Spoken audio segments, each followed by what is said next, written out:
En el corazón de Cuernavaca, Morelos, sobre las ruinas de un antiguo templo azteca dedicado a Quetzalcóatl, se alza una fortaleza de piedra que representa todo lo que fue la conquista española en México. No es simplemente un palacio histórico, es el monumento viviente a la ambición más brutal, a la traición más calculada y a la explotación más sistemática que este país haya presenciado. Este es el Palacio de Cortés, la residencia que el conquistador más temido de América construyó con las manos esclavizadas de aquellos a quienes había sometido sobre la tierra empapada con la sangre de los guerreros que se negaron a rendirse. Durante casi 500 años estos muros han guardado secretos que los libros de historia prefieren omitir, testimonios de crímenes que nunca fueron juzgados y evidencias de una riqueza acumulada a través del sufrimiento de miles. Esta es la historia que intentaron borrar, la verdad oscura detrás del hombre que destruyó un imperio y construyó su mansión sobre sus cenizas. Bienvenidos a la historia sombría del Palacio de Cortés, donde cada piedra cuenta una historia de conquista, cada salón guarda secretos de conspiraciones y cada rincón conserva la memoria de las víctimas olvidadas de la colonización. Pero antes de adentrarnos en los secretos más perturbadores de esta mansión construida sobre sangre y ambición, ayúdame a seguir investigando las historias más polémicas y controversiales de México. Suscríbete al canal y activa la campanita para no perderte ningún documental sobre los lugares que definieron nuestra historia. Y dime en los comentarios, ¿conocías la verdadera historia del Palacio de Cortés? ¿Sabías lo que realmente ocurrió en esta fortaleza durante la conquista? Tu opinión es fundamental para esta conversación. Para entender por qué el Palacio de Cortés se convirtió en la mansión más polémica de México, debemos regresar a 1519, cuando Hernán Cortés desembarcó en las costas de Veracruz con apenas 500 soldados españoles, algunos caballos, cañones y una ambición desmedida que cambiaría el destino de todo un continente. Cortés no era un noble de alta alcurnia ni un militar de carrera distinguida. Era hijo de un hidalgo empobrecido de Extremadura, España. Un hombre que había llegado al Nuevo Mundo buscando fortuna después de fracasar en sus estudios de leyes en Salamanca. Pero lo que le faltaba en linaje lo compensaba con astucia, crueldad y una determinación inquebrantable de conquistar riquezas sin importar el costo humano. Desde el momento en que puso pie en tierras mexicanas, Cortés demostró ser un maestro de la manipulación política y la guerra psicológica. Quemó sus propias naves para que sus hombres no tuvieran opción de retroceder. Estableció alianzas estratégicas con pueblos sometidos por los aztecas que ansiaban venganza contra Tenochtitlan y utilizó la tecnología militar europea, el miedo y la diplomacia engañosa para avanzar hacia el corazón del imperio mexica. La conquista de Tenochtitlan entre 1519 y 1521 fue una de las campañas militares más brutales de la historia mundial. Cortés y sus aliados indígenas sitiaron la magnífica capital azteca durante meses, cortando el suministro de agua y alimentos hasta que la población comenzó a morir de hambre y enfermedades. Las crónicas de la época, escritas tanto por españoles como por sobrevivientes indígenas, describen horrores que todavía hoy resultan difíciles de procesar. Los canales de la ciudad se llenaron de cadáveres, las calles se cubrieron de sangre y los templos fueron profanados sistemáticamente. Cuando Tenochtitlan finalmente cayó el 13 de agosto de 1521, la ciudad más grande y avanzada de las Américas había sido reducida a escombros. Se estima que murieron entre 150,000 y 240,000 personas durante el asedio, la mayoría de ellas civiles. Cortés había logrado lo imposible, destruir un imperio que gobernaba sobre millones de personas con una fuerza relativamente pequeña. Pero el precio de esa victoria fue un genocidio que marcaría para siempre la historia de México. Después de la conquista, Cortés se proclamó gobernador y capitán general de la Nueva España, consolidando un poder absoluto que rivalizaba con el de los reyes europeos. Durante los primeros años posteriores a la caída de Tenochtitlan, Cortés vivió en palacios improvisados en la Ciudad de México, ocupando las residencias que habían pertenecido a la nobleza azteca, que había ejecutado o esclavizado. Pero el conquistador tenía una visión más grandiosa para sí mismo. No quería simplemente ocupar los espacios de aquellos a quienes había derrotado. Quería construir su propio monumento al poder, una fortaleza que simbolizara su dominio sobre las tierras conquistadas y que funcionara como centro de operaciones para continuar expandiendo su influencia. Para este propósito, Cortés eligió un lugar estratégico en Cuernavaca, una ciudad ubicada en el estado de Morelos, que había sido un importante centro ceremonial y de descanso para la nobleza azteca, debido a su clima privilegiado y su posición geográfica estratégica entre la Ciudad de México y las regiones del sur. La elección de Cuernavaca no fue accidental. Esta ciudad, conocida en natal como Cunhahuac, que significa cerca de los árboles, había sido un lugar sagrado para los pueblos prehispánicos durante siglos. Aquí existía un importante centro ceremonial dedicado a Quetzalcoatl, la serpiente emplumada, una de las deidades más veneradas del panteón mesoamericano. Los sacerdotes aztecas realizaban rituales complejos en este lugar y la nobleza de Tenochtitlan construyó residencias de descanso aprovechando el clima cálido y los abundantes manantiales de la región. Cuando Cortés decidió construir su palacio personal en este sitio exacto, el mensaje era inequívoco. Al hicar su fortaleza directamente sobre el templo de Quetzalcoatl, Cortés estaba demostrando simbólicamente que el poder español había reemplazado completamente a las antiguas religiones y estructuras políticas.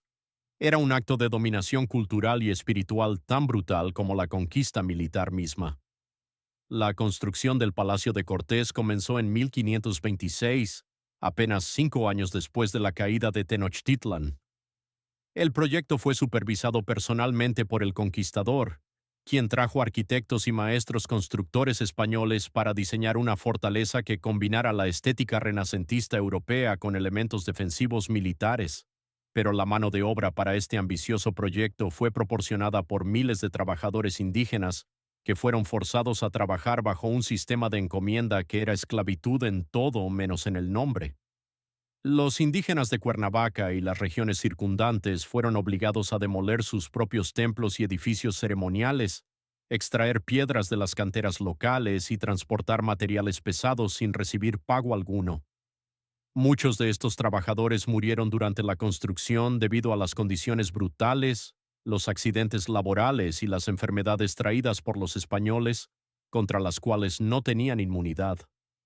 Los cuerpos de aquellos que perecían eran simplemente enterrados en fosas comunes en los terrenos del palacio o arrojados en barrancos cercanos. El diseño del Palacio de Cortés reflejaba la mentalidad de su constructor. No era simplemente una residencia lujosa, sino una fortaleza militar diseñada para resistir asedios y funcionar como bastión defensivo en caso de rebeliones indígenas. Los muros exteriores fueron construidos con piedra volcánica extraída de las ruinas del templo de Quetzalcoatl, alcanzando más de 2 metros de espesor en algunos puntos. Las ventanas eran pequeñas y altas, diseñadas para funcionar como aspilleras desde las cuales los defensores podían disparar flechas o arcabuces sin exponerse a fuego enemigo. La entrada principal era una puerta masiva de madera reforzada con hierro, protegida por un portón levadizo que podía sellarse en caso de ataque. En las esquinas del edificio, Cortés ordenó construir torres de vigilancia, desde las cuales los guardias podían monitorear los caminos de acceso y detectar cualquier amenaza con suficiente anticipación. El interior del palacio era igualmente impresionante y revelador de las prioridades de Cortés. El primer piso albergaba oficinas administrativas desde donde el conquistador gestionaba los vastos territorios bajo su control. Aquí se almacenaban documentos relacionados con las encomiendas, registros de tributos que los pueblos indígenas estaban obligados a pagar y mapas de las regiones que Cortés planeaba conquistar. También había una sala de audiencias donde el conquistador recibía a visitantes importantes, administraba justicia según su criterio personal y tomaba decisiones que afectaban las vidas de miles de personas sin ningún tipo de supervisión o control. El segundo piso estaba dedicado a las habitaciones privadas de Cortés y su familia. Los aposentos del conquistador eran opulentos, decorados con tapices europeos, muebles importados de España y objetos de oro y plata saqueados de los tesoros aztecas. En contraste brutal, los sirvientes indígenas que mantenían el palacio vivían en condiciones miserables en pequeñas habitaciones en los sótanos o en construcciones anexas sin ventanas ni ventilación adecuada. Pero lo más controversial del Palacio de Cortés no era su arquitectura, sino lo que ocurrió dentro de sus muros durante las décadas que funcionó como residencia del conquistador. Desde este lugar, Cortés planeó y ordenó expediciones militares que extendieron el dominio español por todo el territorio mexicano. Las campañas contra los pueblos que resistían la conquista fueron extraordinariamente brutales. Cortés no solo autorizaba, sino que alentaba activamente el uso de tácticas de terror para someter a las poblaciones indígenas.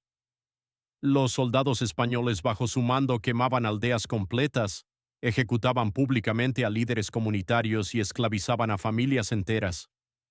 En el palacio se almacenaban los registros detallados de estas atrocidades, documentos que contabilizaban cuántos indígenas habían sido capturados, cuánto oro se había confiscado y cuántas tierras habían sido distribuidas entre los conquistadores.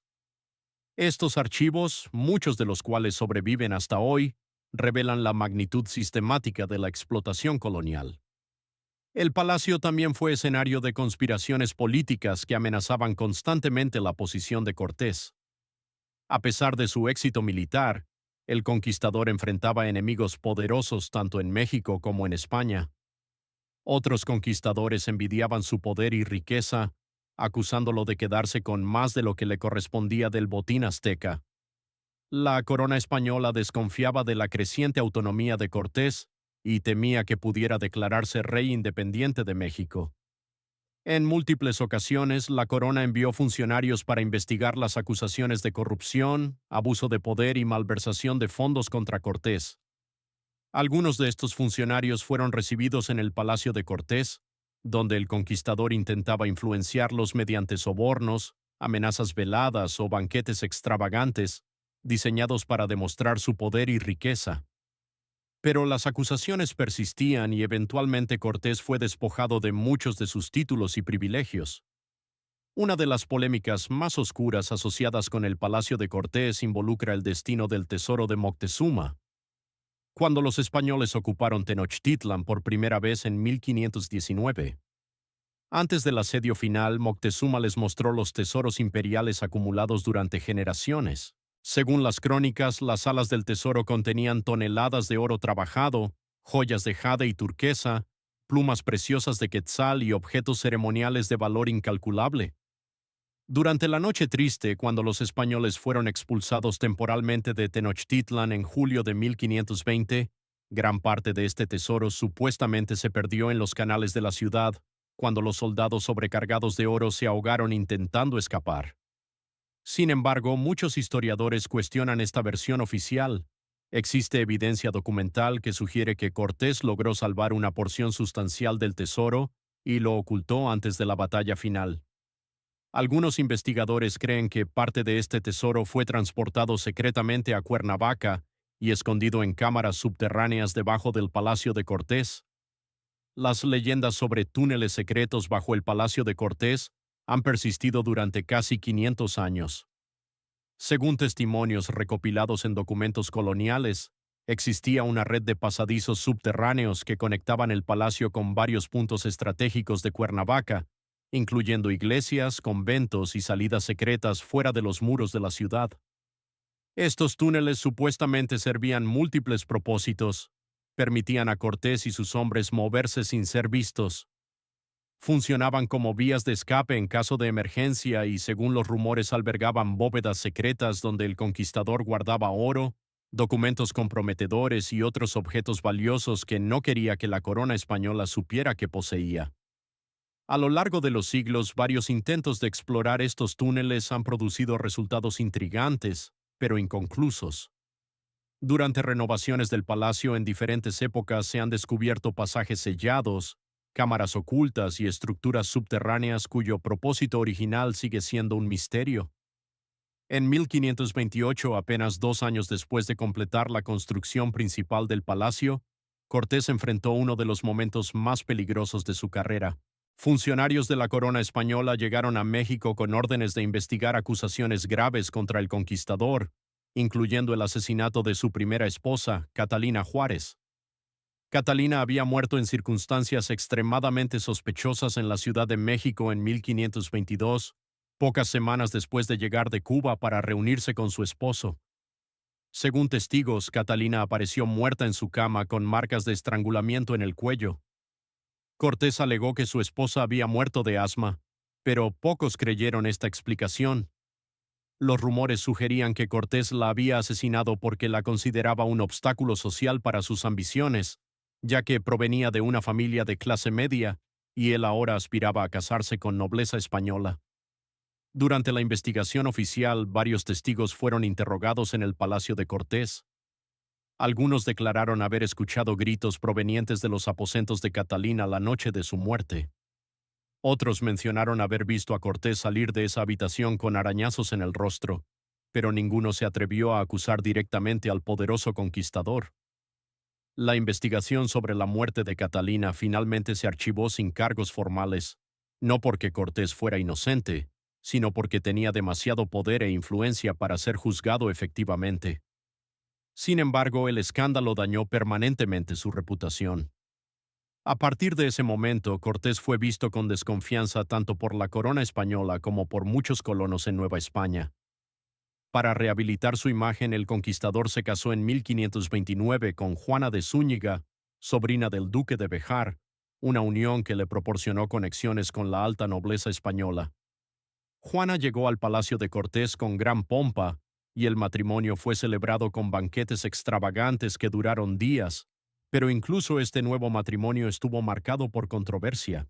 Cortés tenía varios hijos ilegítimos con mujeres indígenas, incluyendo su hijo Martín con la Malinche, la intérprete indígena que había sido fundamental para el éxito de la conquista.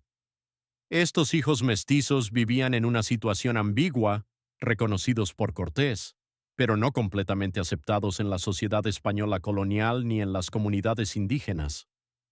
El Palacio de Cortés también fue testigo de uno de los episodios más brutales de represión colonial en la historia de México. En 1531, apenas 10 años después de la conquista, los indígenas de la región de Morelos comenzaron a organizarse en resistencia contra el sistema de encomiendas que los mantenía en condiciones de esclavitud virtual. Los líderes de esta resistencia planeaban un levantamiento coordinado que incluiría ataques simultáneos contra las haciendas españolas y la liberación de trabajadores forzados. Sin embargo, la conspiración fue descubierta cuando uno de los participantes fue torturado hasta confesar los planes. Cortés, que en ese momento residía en el palacio, ordenó una respuesta devastadora. Soldados españoles fueron enviados a las comunidades sospechosas de participar en la conspiración con instrucciones de hacer un ejemplo que disuadiera futuras rebeliones. Lo que siguió fue una masacre, aldeas enteras fueron quemadas, los hombres fueron ejecutados públicamente mediante ahorcamiento o decapitación. Las mujeres y niños fueron capturados y redistribuidos como sirvientes forzados entre los españoles leales. Los líderes identificados de la conspiración fueron llevados al Palacio de Cortés, donde fueron torturados durante días para extraer nombres de otros participantes antes de ser ejecutados. Los métodos de tortura utilizados en el Palacio de Cortés eran variados y diseñados para causar el máximo sufrimiento sin provocar la muerte inmediata. El potro, donde estiraban los cuerpos hasta dislocar articulaciones, la rueda donde quebraban huesos sistemáticamente, el agua donde ahogaban repetidamente a las víctimas sin matarlas, y las quemaduras con hierros al rojo vivo eran prácticas comunes. Estas torturas no ocurrían en secreto, sino que a menudo se realizaban en el patio principal del palacio, donde otros trabajadores indígenas eran obligados a observar como advertencia. Los gritos de los torturados resonaban por todo el edificio, creando un ambiente de terror constante. Algunos testimonios documentados por frailes franciscanos que visitaron el palacio describen haber visto cuerpos mutilados colgando de las murallas exteriores como advertencia pública. Estos mismos frailes protestaron ante Cortés por el tratamiento inhumano de los indígenas, pero sus quejas fueron ignoradas o respondidas con amenazas veladas. Durante los años que Cortés residió en el palacio, la estructura se expandió significativamente para acomodar no solo a su familia, sino también a una corte completa de administradores, soldados, sirvientes y visitantes. Se añadieron nuevas salas al edificio original, se construyeron caballerizas para docenas de caballos, se edificaron almacenes para guardar tributos recolectados de las comunidades indígenas, y se levantaron capillas para servicios religiosos. El palacio se convirtió en una pequeña ciudad autosuficiente donde vivían permanentemente más de 200 personas. La jerarquía social dentro del palacio reflejaba la estructura colonial más amplia. En la cúspide estaban Cortés y su familia española, seguidos por otros conquistadores y administradores españoles. Luego mestizos que ocupaban posiciones intermedias y en el nivel más bajo los sirvientes indígenas que realizaban todo el trabajo manual, pero no tenían derechos ni protección legal alguna. Uno de los aspectos más perturbadores del Palacio de Cortés era el sistema de servidumbre forzada que operaba dentro de sus muros. Cientos de indígenas trabajaban en el palacio como cocineros, limpiadores, jardineros, mozos de cuadra y trabajadores de mantenimiento sin recibir salario. Oficialmente eran clasificados como trabajadores de encomienda, un sistema que supuestamente proporcionaba protección española a cambio de labor, pero en la práctica no eran diferentes de esclavos.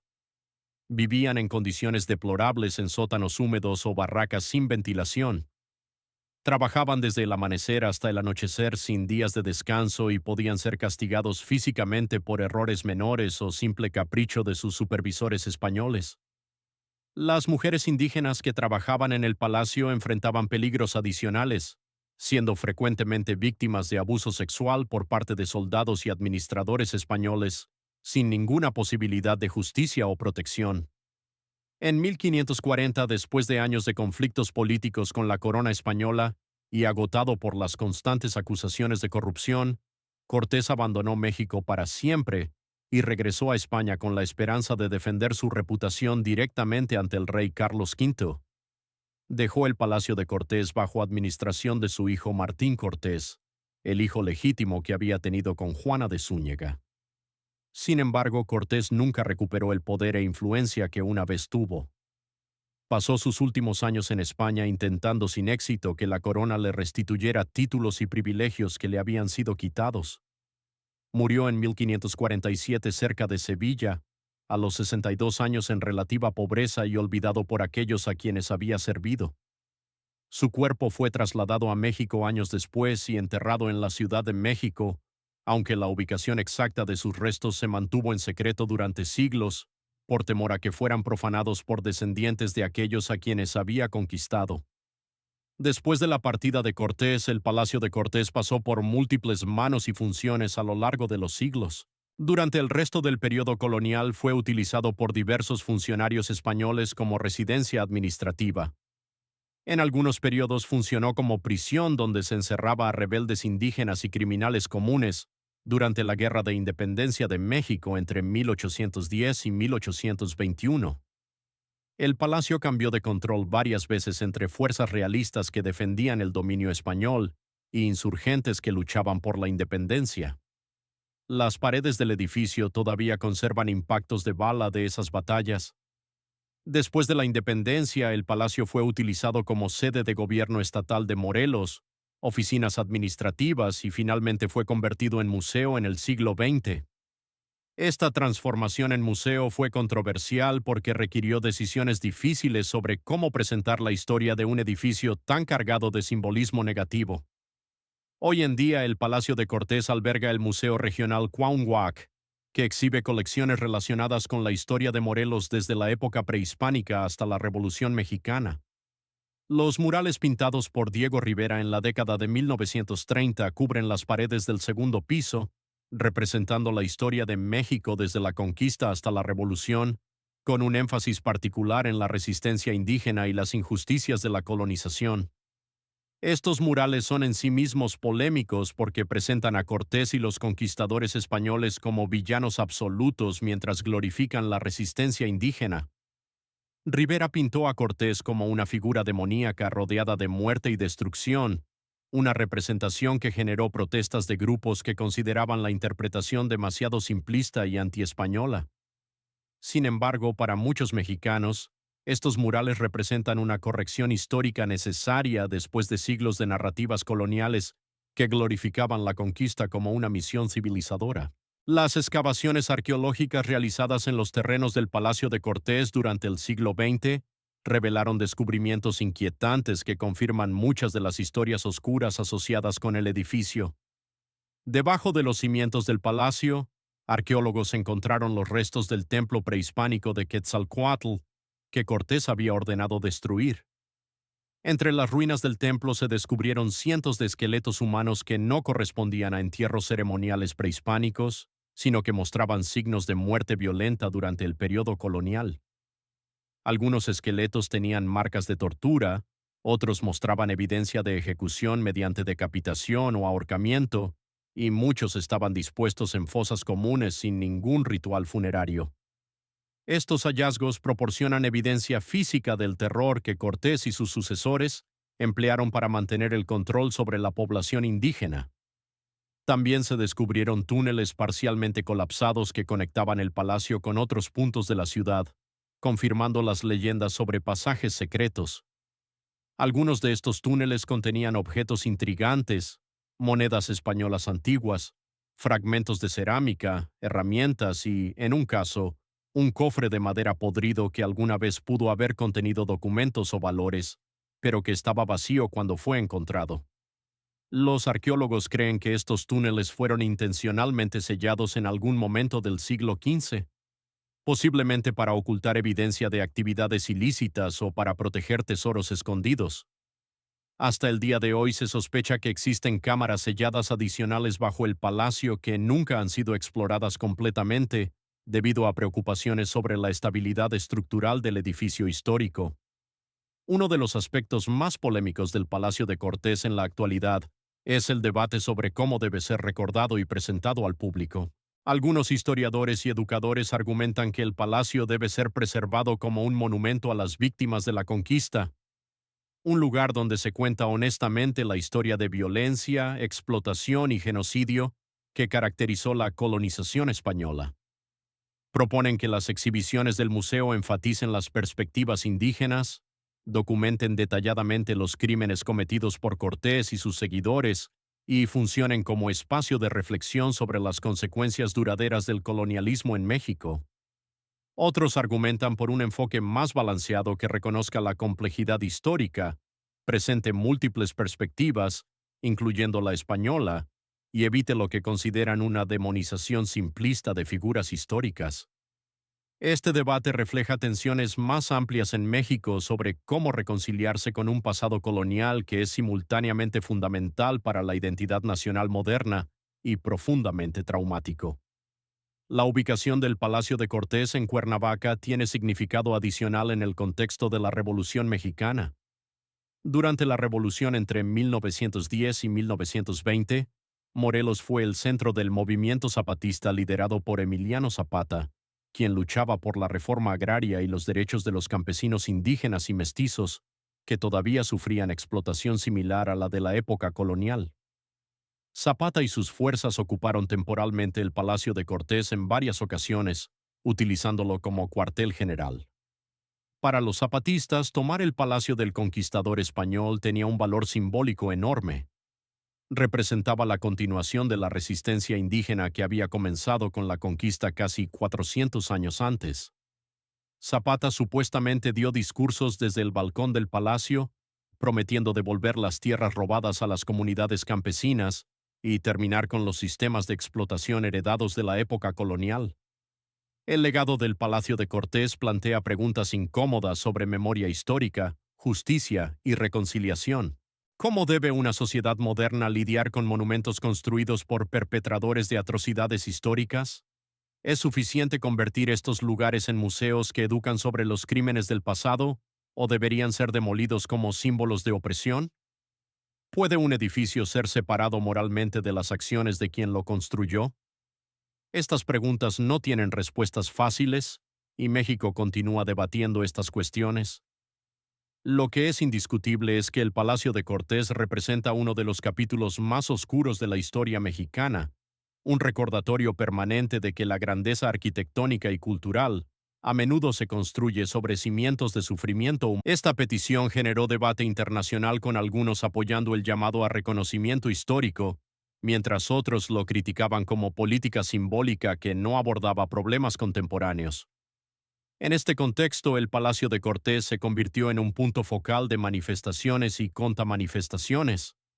Grupos indígenas organizaron marchas exigiendo justicia histórica y la devolución de tierras comunales, mientras que otros defendían el legado hispano de México como parte integral de la identidad nacional que no debería ser demonizada. Documentos históricos descubiertos en archivos españoles en años recientes han proporcionado nueva evidencia sobre las actividades de Cortés durante su residencia en el palacio. Correspondencia entre Cortés y funcionarios de la corona española revela detalles sobre el sistema de encomiendas que operaba desde el palacio. En estas cartas, Cortés describe casualmente cómo distribuía pueblos enteros de indígenas entre sus soldados como recompensa por servicios militares, tratando a seres humanos como propiedad que podía ser transferida a voluntad. También se han encontrado registros contables que documentan los tributos extorsionados a comunidades indígenas, cantidades enormes de maíz, frijol, algodón, cacao y trabajo forzado que fluían hacia el palacio sin ninguna compensación. Estos documentos proporcionan evidencia irrefutable de la explotación sistemática que caracterizó la administración de Cortés. Uno de los misterios persistentes del Palacio de Cortés involucra la desaparición de documentos personales que Cortés supuestamente mantenía en el palacio.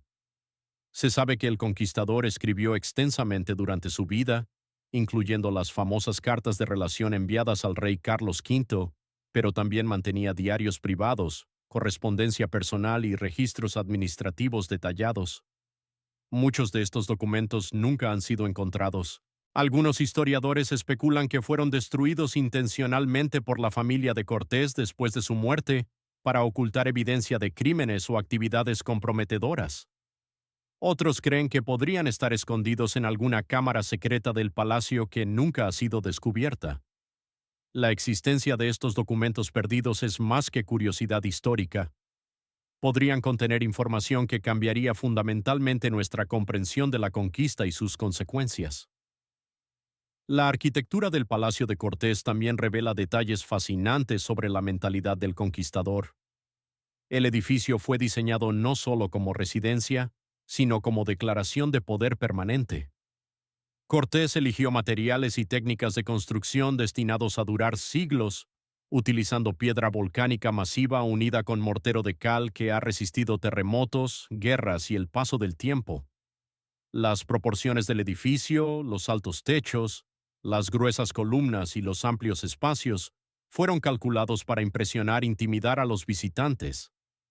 Cuando líderes indígenas eran convocados al palacio para audiencias con Cortés, el edificio mismo comunicaba un mensaje sobre la permanencia del poder español y la futilidad de la resistencia. Esta arquitectura del poder era tan efectiva psicológicamente como la fuerza militar en mantener el control colonial. En años recientes, el Palacio de Cortés ha sido objeto de estudios arqueológicos no invasivos, utilizando tecnología moderna como radar de penetración terrestre y escaneo láser 3D. Estos estudios han revelado anomalías interesantes en la estructura del edificio, espacios vacíos debajo de pisos que no corresponden a ninguna habitación conocida, variaciones en el grosor de muros que sugieren puertas selladas y patrones en la disposición de piedras que podrían indicar entradas ocultas. Los investigadores responsables de estos estudios son cautelosos al interpretar los resultados, pero reconocen que el palacio probablemente contiene secretos arquitectónicos que todavía no han sido descubiertos.